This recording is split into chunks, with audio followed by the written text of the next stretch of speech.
Have you ever played a game because it was popular and you wanted to see what all the buzz was about? I've personally done this with too many games to mention, as a result introducing me to genres I never would have thought of playing. But something that's been dawning on my head as of late is how much, or rather how little, I end up appreciating those games and the stories they're trying to tell. Sometimes games that are popular are open enough to be enjoyed by anyone willing to buy it, but other times they take a bit more investment on the player's side to get what everyone else gets. While the examples I have range from Ocarina of Time to Guilty Gear Xrd Rev 2, the game I have prepped for today's video encapsulates this lack of appreciation the best. Super Metroid is undoubtedly the most popular and well-renowned game in Metroid's repertoire, inspiring countless indie and AAA games, and even being the Metroid game to help coin the genre of Metroidvania. The legacy of Super Metroid expands far and wide, but with the distance it stretches, the harder it is to understand why this game is so good. Super Metroid was the second Metroid game I had played to completion due to its popularity, but unlike Symphony of the Night, the other half of what coined the term Metroidvania, I didn't fully get why this game was that great, and in my mind I simply called it a good game and left it at that. But after playing the remakes of Metroid 1 and 2 and heading into Super Metroid for this video, Super Metroid hit very different from my first playthrough. Not only did I get the references it was trying to make, but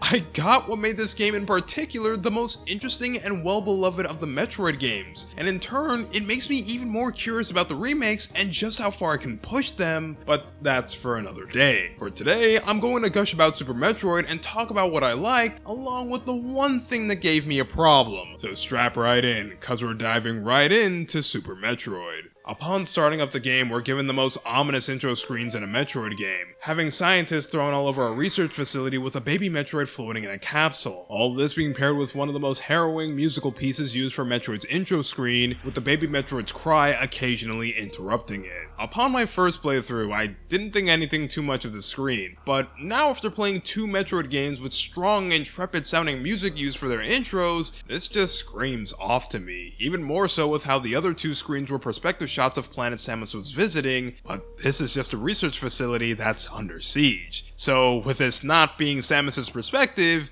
my question is, whose perspective is it? Ominous questions aside, the story of Super Metroid begins with Samus recounting the events of the last two games, catching back up to the present by saying she gave the baby Metroid to the Galactic Federation researchers, who say that with this Metroid in captivity, its energy generation abilities can be used to benefit the galaxy. But just as Samus backs out from the space parking lot, she gets a distress call from the research station requesting that she come back to help out. When Samus gets back, she finds that the station has been ransacked and the baby Metroid has gone missing. But upon exploring the back room, she finds that the baby Metroid is still here, alongside Ridley, who upon revealing himself starts a fight with Samus. But after realizing that even with Samus putting most of her equipment in dry cleaning, she's still too much for him, he starts a self-destruct sequence, forcing Samus to book it out of the research station and chase Ridley down to planet Zebeth, which is surprisingly still in one piece. Now, Samus will have to return to the place of her first mission to save the baby Metroid and defeat Ridley. It cannot be understated how much of the story flew over my head when I played Super Metroid for the first time. In fact, when I was recording footage for this video, I ended up looking away from the screen when Zebeth's name appeared on screen for the first and only time in the game, and I started popping off when I saw the ruins of Mother Brains' tank. For however long it's been since I first played Super Metroid for the first time, I never put together that this was the ending of a trilogy, and as a result, the decision to put the adventure back on Zebeth was to give it an "it'll end where it began" kind of feeling. And in that respect, it's really cool to run around Zebeth again, as all the power-ups turn out to be in the exact same locations. However, there are a handful of twists, like the searchlight being in the Morph Ball upgrade section, which certainly wasn't there the first time. It doesn't do anything immediately, but after getting the Morph Ball, space pirates appear around Mother Brains' tank. And that's not all, as some of the new Chozo statues will now act differently and straight up pick a fight with you, and at that will straight up stop your super missiles and dodge your regular missiles. All this paints a picture that the space pirates have had a lot of time to plan this out, and were biding their time to capture another Metroid so they can set things off. Needless to say, at this point we get full control of Samus, who gets a familiar spread of upgrades, such as missiles, super missiles, plasma ice waves, spacer, power bombs, and so on. A lot of Samus's toolkit we've already seen before thanks to the remake, but something that is different is her ability to wall jump. Wall jumping again was something that you could do in the remakes, but I never really saw a place to use it, so I didn't mention it. However, not only does Super Metroid make wall jumping apparent to you thanks to this environmental tutorial, but it's also a really good way of breaking the game. Wall jumping is pretty straightforward as shown to you by these creatures, as you simply jump towards one wall, then hit the opposite direction and jump, and bam, you just wall jumped. Now, the most important thing to mention is that you're not limited to just 2 walls, as if there's just a wall, you can become Mega Man X and wall jump up the same wall over and over, which I later realized is more consistent than using 2 walls because the timing is kind of particular and hard to do consistently. Now, the wall jump is easily the most talked about and impressive elements about the game at a low level, as not only does it make traversal a bit easier, but it can also be used to get upgrades ahead of the intended time. I only pushed it a little for this recording, and I was shocked at how much the game allowed me to get away with. For instance, I saw this E-Tank sitting above Acid and Norfair, with the intended method requiring that I get the grapple beam as evidenced by the platforms above. But I said, I want this upgrade now, and I jumped off the same wall twice and got it right then and there. It was crazy considering how in just Samus Returns alone, the game was so rigid about you getting certain upgrades. And that was just the tip of the iceberg, as speedrunners have been doing this stuff for years to break the game in 2 and get certain upgrades earlier than intended by only using methods the game allows them to bust it up. The potential of learning and mastering Super Metroid is staggering in the myriad of ways the games can be played, leading to a nearly uncountable amount of ways that you can enjoy this game on repeated playthroughs. On top of that, the environmental storytelling here is pretty strong to boot. I already mentioned the Space Pirates and how they monitor your early moves, but there's also this section in Meridia where you take the elevator and catch a small glimpse of something terrifying. And after entering the room where that thing appeared, the music suddenly shifts as you come face to face with...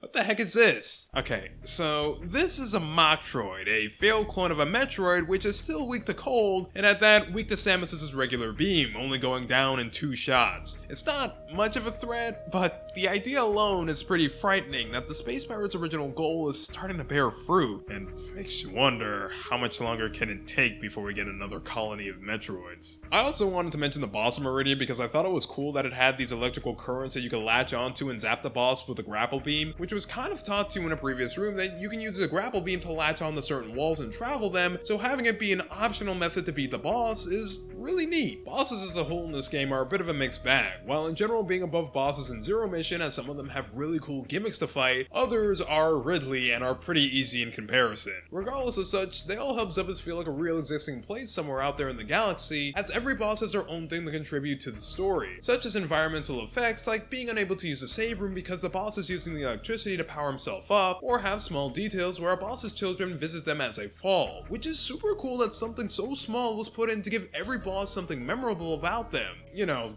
aside from the fight itself, obviously. Now, with Super Metroid firing on all cylinders in terms of gameplay and environmental storytelling, what could I possibly have an issue with? Well, I wouldn't even call it an issue first and foremost, more like my own personal pet peeve, but I ultimately got lost. Losing myself in Metroid games were in the past non-issues due to the remakes having methods upon methods to guide new players where to go. And while Super Metroid does have map rooms to let you know where you are, you gotta find them first, and their locations may be locked behind upgrades of a higher caliber to gain access to. I think my first time in Norfair exemplifies this the best, as in it I got the speed booster, which you can use to get to this room where it revealed that it also has a power bomb room underneath it. Now, personally, when I play Metroid games, I think to prioritize doors and not small sections like this, as I thought doors would lead me to progress such as the grapple beam or gravity suit, both of which I needed to go anywhere else in the game. However, in prioritizing the doors after I found the power bomb, I ended up wandering around for about an hour, and even though I got cool upgrades and such, I made absolutely no progress in moving the game forward. The funniest part about this being that by the time I decided to look up a map of Norfair on the internet, I'd come across a map room for Norfair which also required a power bomb to get into, which at the time I felt like I was on some hidden camera show and there was a laugh track I just couldn't hear. Once again, this isn't a problem with Super Metroid at all, considering it literally shows you where to go and has a map room, and in retrospect it was pretty weird that this is the one hidden area that was outright shown to me. But with that being said, I cannot stress how bad it felt to get lost and not know which way to go. It was frustrating and a bit tiring going back up to areas I already visited, looking behind scanning every wall expecting something to happen that would lead me to progress. Also, by the way, I wanted to mention that Super Metroid also has the X-ray visor, which I initially thought I wasn't going to get much use out of, but I ended up getting a lot of use out of it to see which path was real and which one wasn't, as despite Super Metroid having a map, not everything is shown to you on the map, so you gotta inspect every rock to find everything. This also includes one mandatory passageway that the X-ray visor for some reason doesn't display, but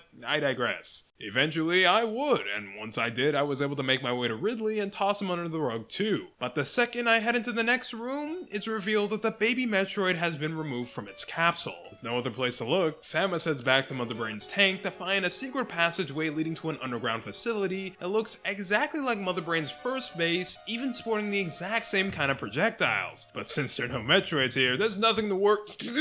How the? What the? Why? Metroids are back. So, as it turns out, the cloning process the Space Pirates are working on is actually a success down here, as there are living, breathing Metroids ready to attack you the second you get into range. Thankfully, they're all baby Metroids since they only had the baby to clone, but still, a Metroid is a Metroid, meaning that they can cause loads of damage in just a second. Heck, we even see this as we go further Notorian, as there are rooms filled with dried up animals that the Metroids got to. All except for one, which— Oh! What the heck? Yo, I'm out of here. Come on, Samus. No, I'm still alive? Wait, are you? Oh no. This is the baby Metroid put on some— honestly, I don't know, but it's jacked, and after realizing that Samus is the woman it had printed on, it leaves in what I assume to be confusion and guilt. Regardless, Samus makes her way through Torian and comes across Mother Brain again, set up in a new tank and everything. However, thanks to the lessened projectiles in the room, she's a lot easier to take down, ending the fight just like the first time around.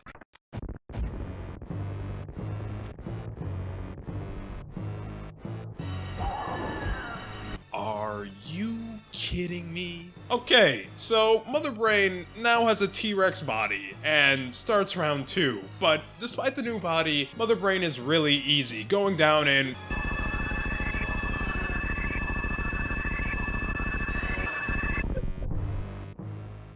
Oh.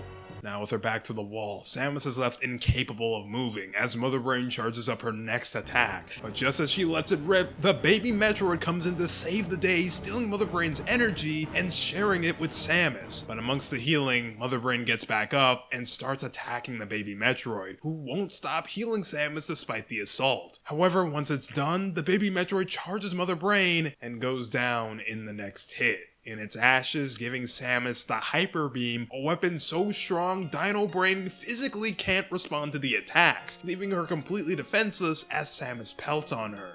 You know, this boss is purely used for storytelling purposes. It's not difficult, you can play with your eyes closed, especially so when you get the Hyper Beam, but you know what? It's still a really good boss fight that works to cap Metroid's story. Even more so now that I'm technically playing these games in chronological order, going from being uneasy and slaying Metroids to befriending one that gives its life up for you just sends chills down my spine, even though I knew this was going to happen. The most impressive part of it all was that it was a story being told with as little dialogue as possible, and yet, I can't help but feel sorry for what transpired. Although, I can't feel sad for too long as Mother Brain activates a self-destruct sequence once again. But before you leave, you can take this detour to help out the animals that give you the tutorials for the wall jump and shine spark. And with them saved, Samus makes her way off of Zebeth, ending the game. And that was Super Metroid, a great game that I'm glad I got the chance to play again. Playing Super Metroid with the context of the remakes made this game leagues better than playing it as a standalone. From the story, to the gameplay, to the wall jump, it all hit a lot harder with the other Metroid games under my belt, which thanks to that experience managed to get this game to climb up the ladder for me, becoming the best Metroid game I've played. Now, as for anyone else looking to play this game, you got methods with the Switch's online play, which includes Super Metroid along with your subscription, and the Wii U eShop, which still has the game up for sale. Now, in terms of a physical product, all I can tell you is good luck, as Super Metroid is an old game no longer in circulation that's popular, which is a bad combination when it comes to collecting. Still, it's not like I don't understand why this game is so expensive, as Super Metroid is a great game, but it gets even better if you manage to get yourself invested in the timeline.